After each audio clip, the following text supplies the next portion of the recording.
Once upon a time, in the hallowed history of Family Guy, Peter Griffin was a pretty decent person. I got 3 wonderful children and a wife that loves me. That's right. Albeit a lazy and a dumb one, but still he was someone who was capable of being a loving husband and dad. Even to Meg. We love you, Meg. I love you too. However, compared to these earlier seasons, he's now a menace who mistreats his friends and family at every opportunity. He's also someone who weirdly has a surprisingly high kill count for a supposed everyday blue-collared guy. Reddit says I've killed 39, but that seems low. Why do you ask? And violence aside, I would also argue that the writers have transformed him into a vile deviant who could rival the likes of Herbert the Pervert. Peter, how old is that girl? Excuse me, won't you? So, where did it all go wrong for Peter? Let's take a closer look. When you think about the early days of Family Guy, you might remember Peter Griffin as a crass but largely lovable dude. For all of his idiotic takes, he was a pretty stand-up guy living in a small town in Rhode Island, working an ordinary job to provide for his ordinary family. In short, he really lived up to the show's title, a loving if dysfunctional family guy who genuinely still loved his wife and kids. Yeah, believe it or not, Peter actually still liked his family back then, at least most of the time. His relationship with Lois resembled a typical sitcom marriage where she was the straight person to his bumbling foolery, and he was definitely the type to ditch said wife to go golfing on their wedding anniversary. This typical sitcom trope was entwined with Family Guy's outlandish comedy, with this particular example leading Peter to convince the Grim Reaper to force Peter Frampton into serenading Lois with their song. Happy anniversary, Lois. This is the most romantic gift you've ever given me. Or the time where he unwittingly put a mob hit on his wife but then offered up his own life instead to save both their asses by appealing to the mafia don's softer side. I love my wife more than anything in the world. Can you please shoot me instead of her? Back then, he was also decent to his kids. Like, do you remember that heartwarming moment back in season 1 when he bonded with Chris on a vision quest and then accepted that his son was more into drawing than being in the Boy Scouts?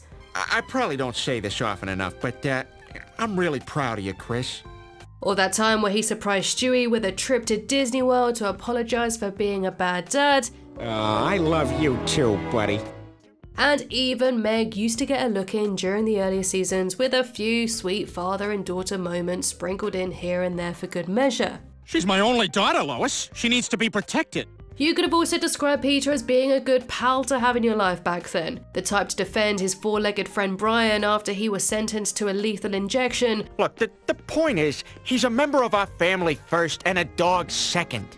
And the type to save Cleveland Brown from a group of rednecks hell-bent on reenacting the movie Deliverance.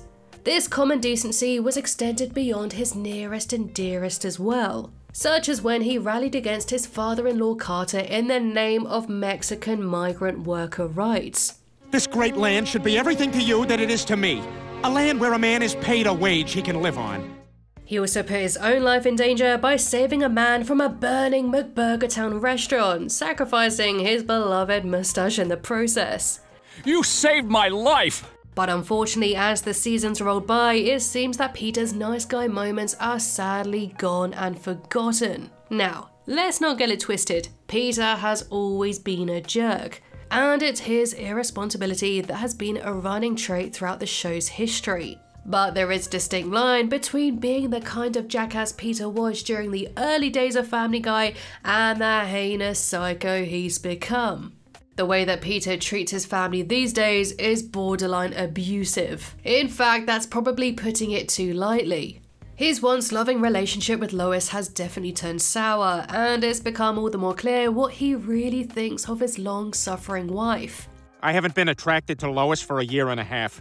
In a season 10 episode, he started his own kids television show called Petey's Playhouse and introduced a brand new Lois-like puppet who he christened Saggy Naggy. What can I do for you, Saggy Naggy? You can stop having fun! This hate then inspired a group of his young viewers who went out and physically assaulted her. Not long after this, Lois was depressed about her upcoming birthday, so what did Peter do? Well, he rubbed salt into the wound and publicly humiliated her at her very own birthday party by calling her an old reliable plough horse. In addition to being a crappy husband, his parenting skills have taken a massive nosedive too. When he discovered that Meg and Chris had gravely injured Stewie, Peter passed it off as no big deal and even tried to place the blame on Lois by throwing an unconscious Stewie underneath her car, thus making her think that she was the one that caused his gaping head wound. That's an incredibly heinous thing to do to both your wife and your infant child, even if Meg and Chris were the ones initially responsible. And let's not forget Peter's near constant mental and physical abuse to his long-suffering daughter Meg. From whacking her with a baseball bat and even persuading God to erase the poor girl from existence. What's happening? Don't look at her. Don't look at her. It's okay. Just go with it. It'll all be over in a second. His cruelty towards his supposed friends only got worse too. He destroyed Brian's teeth in a petty fight over a dog toy. But here, you can have this back. It's boring. It doesn't do anything. Made Joe and Quagmire perform humiliating tasks after giving them money, almost taking out Joe's eye with a BB gun in the process. And in an especially cruel moment, he brutally murdered Quagmire's beloved pet cat. I killed your cat. And this isn't the only murder that Peter has committed either. By this point, he could actually be considered as a fully fledged serial killer. And it might sound dramatic, but Peter has certainly racked up a scarily impressive body count over the years, and I've analysed every single one of them, summing up that they've only got more and more horrific over the years. Peter Griffin has slayed beloved kids' TV show characters like Yogi Bear and Sesame Street's Oscar the Grouch, not to mention a bunch of Quahog residents whose faces he ripped off in an ill-fated attempt to replicate the Scooby-Doo style of criminal investigation. What's even scarier is that when the seasons went on, a lot of Peter's victims became children. His drunk driving at a playground led to 2 hit-and-run victims, and his kills only got weirder, like when he flew into a homicidal rage after Brian swapped his "can't believe it's not butter" for real butter. Your husband murdered 3 children. He also bludgeoned a kid with a spade to prevent him from finding some treasure, and Peter killed en masse several times too, upping his body count considerably when he blew up a children's hospital, and killed many more patients and staff when he detonated several bombs in another hospital in season 15. All of that carnage considered, he's definitely killed more than 39 people. But all of that aside, one of the strangest decisions by the Family Guy staff was making Peter a P-word, which is a word I definitely can't say on YouTube. This is when he admitted to having a lot of very illegal and disgusting stuff on his laptop, which is actually becoming a reoccurring joke on the show. I need help! And honestly, how can we get behind a character when they keep bringing this up? We've already got one predator in Quahog, we definitely don't need a second. It's only looking back at the early episodes where I can see why Peter started off as relatively normal, someone with severe flaws sure, but is still mostly decent. This was because it was a trait in keeping with other cartoons and characters of the same era and genre, like Homer Simpson, the imperfect dad. But as Family Guy progressed, as did its separation from these other shows, establishing itself with its more risque humour and more controversial characters. So to keep up with the audience craving a cruder cartoon, the writers had to increase its violence and offensive jokes in a bid to one-up themselves in shock factor. So it was only natural that the characters also developed to match this darker humour. Like how pretty much every character has unalived someone by this point, even characters like Chris and Meg. What a day. Basically, they are all flanderized, especially Peter, which is why we can see that his behaviour has only got more and more zany. Is this about Meg's cervical cancer? What?